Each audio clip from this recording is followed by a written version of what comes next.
Chemical કાંડ ફરી વરસાદી કાંસમાં ઝેરી પ્રવાહી છોડવામાં આવ્યું છે। નંદેસરીમાં ઔદ્યોગિક એકમો દ્વારા કેમિકલ છોડાતા સવાલો ઊભા થયા છે।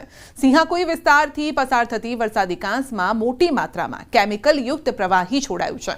ચોમાસું શરૂ થતાં જ કેટલાય કેમિકલ માફિયાઓ સક્રિય થઈ જાય છે। પાઇપલાઇન મારફતે ઝેરી પ્રવાહી છોડવાનું શરૂ કરવામાં આવ્યું છે।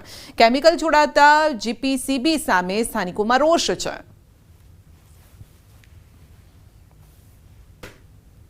બોર્ડે તમામ શાળાઓને આપેલા શુગર બોર્ડના પરિપત્રની અમલવારી। બાળકોમાં શુગર અને ઓઇલને લઈને અવેરનેસ આવે તે માટે શાળાઓએ શુગર બોર્ડ લગાવ્યા છે। અમદાવાદના મેમનગરની સ્કૂલમાં બાળકોએ શુગર બોર્ડ તૈયાર કર્યા। બાળકો ફાસ્ટ ફૂડ અને આરોગ્યપ્રદ ખોરાક વચ્ચેનો અંતર શીખે તે મુખ્ય ઉદ્દેશ્ય છે। સોફ્ટ ડ્રિંક અને ફાસ્ટ ફૂડમાં રહેલ શુગરની માહિતી આપતા શુગર બોર્ડ લગાવવામાં આવ્યા છે।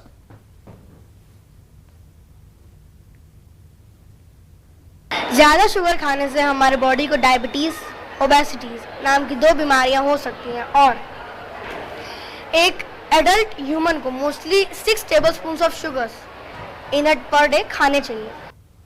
मैगी મને બહુ ભાવે છે પણ ખાવી ના જોઈએ, એ આપણા શરીર માટે સારી નથી। છોકરાઓ મોબાઈલ પર જ ગેમ રમે છે, બહાર જઈ અને ખુલ્લામાં મેદાનોમાં રમત રમવાનું આજકાલ એ લોકો શીખતા જ નથી। તો કસરત કરવી, બહાર જઈને ખુલ્લા મેદાનમાં રમવું એ પણ એમની હેલ્થ માટે ખૂબ જ જરૂરી છે અને એ દ્વારા એ લોકોનું કેલરી લેવલ પર મેન્ટેન કરે છે। પ્રાણાયામ કરવું, યોગા કરવું, જેના દ્વારા એ લોકો એમના મનને કોન્સન્ટ્રેશન એ લોકોનું વધારી શકે છે।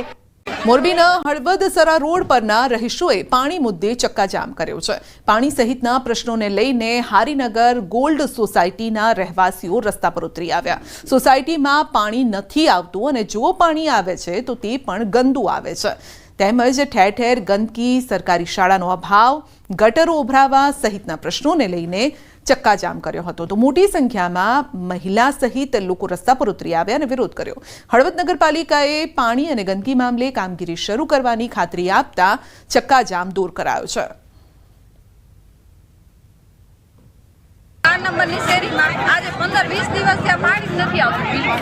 અમારે ઘરના કામ કરવા તો કઈ રીતના કરવાના? રોજનો એ જ પ્રશ્ન। ટેન્કર વાળાને કહીએ તો ઉમાવી નોંધાવો, ફોનથી નહીં ચાલે।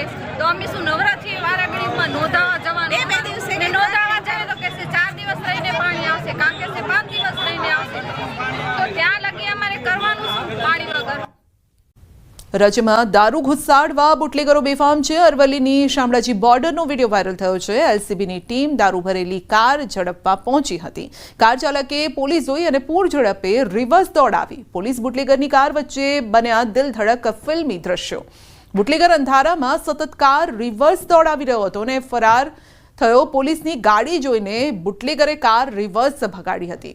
રિવર્સ કાર દોડાવી પોલીસને ચકમો આપી બુટલેગર ફરાર થઈ ગયો। પોલીસ ટીમ જોતી રહી ગઈ અને નજર સામે જ દારૂ ભરેલ કાર લઈ બુટલેગર ત્યાંથી રફુ ચક્કર થઈ ગયો। એલસીબીએ આરોપીને ઝડપવા માટે હવે શોધખોળ હાથ ધરી છે।